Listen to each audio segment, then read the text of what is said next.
Bismillahirrahmanirrahim. Assalamualaikum. Okey geng, kita jumpa lagi untuk video kali ni. Saya video channel ingin mengucapkan terima kasih mana share, komen dan like sampai padu geng untuk 2025. Jadi macam biasa, keadaan tu aku macam biasa dengan bengkel aku sikit kadang sibuk tak ada buat video. Jadi sikit ni kongsian aku nak share kan, bagi untuk yang mana berminat buat komen motor sendiri tu, buka sendiri, pasang sendiri, ataupun sampai minat nak buat motor orang, hampa nak pasang motor orang, buka penguas motor orang kan. Kita nak share sikit kan. Nak komen boleh komen, tapi kadang-kadang kita nak buat gitu betul ya. Macam ni ada sebiji kes motor Lagina 115, buka pasang jadi problem sikit kan. Kita nak kutip buat balik. Jadi bila kita nak kutip buat balik ni macam-macam lah kan keadaan dia. Kalau hampa tengok, hampa tengok lah. Ni depa kelas, depa tak rebek balik, tak apalah kan. Buka kelas, tukar auto. Jadi hampa tengok parti betul apa jadi ni, skru dia. Jadi kita nak share lah kan. Berminat nak komen, nak jadi seorang komen ataupun tuner yang padu, mantap kan.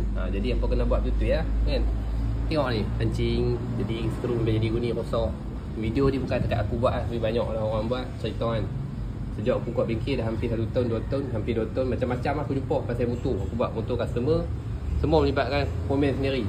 Belajar, nak belajar lah buat kan. Buat tak kisah lah buat je dah pun kan. Tapi kita kena pastikan walaupun spana kita ni murah-murah, tapi jangan rosakkan motor orang lah. Ni bila skru jadi macam ni, susah lah sikit kan. Nampak tengok skru jadi guna dah. Pancing. Aku tak janji lah dengan owner ni. Aku kata buka buat check dulu. Sebab kita tak tahu komen yang dulu buat apa, pasang buat macam mana kan.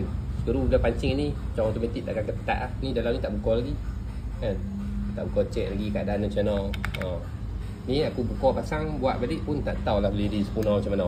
Aku harap boleh repair gelok balik lah. Jadi kita kalau minat tentang enjin ni, minat nak komen sangat buat motor, buat lagi betul-betul. Janganlah jadi rosak barang orang, jadi masalah sikit kan.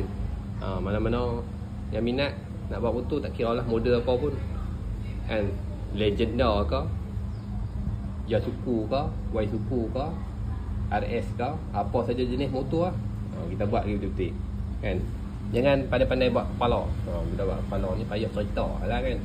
Macam aku lama dah tak buat video, kadang kemalahan sebab kita concentrate pada bengkel, kita nak buat kerja. Jadi kita video sikit lah share. Jadi macam ni lah kan. Kita buka, pasang, jadi macam ni dah. Yang kali ke berapa puluh tak tahu lah, jumpa banyak lah. Jumpa macam aku sendiri taruh komen buku buat silap kan. Kita yang hari kita main buka pasang enjin, buka pasang kita ke jumpa kat silap. Kita pasang pun silap lagi. Tu tak aku buat kerja tu dah. Cerita main makanan kita lah. Kerja kita, memang kerja kita. Kerja kita sendiri pun kita dah buat silap lah. Kadang-kadang tu ada miss juga. Ni tambah baru belajar.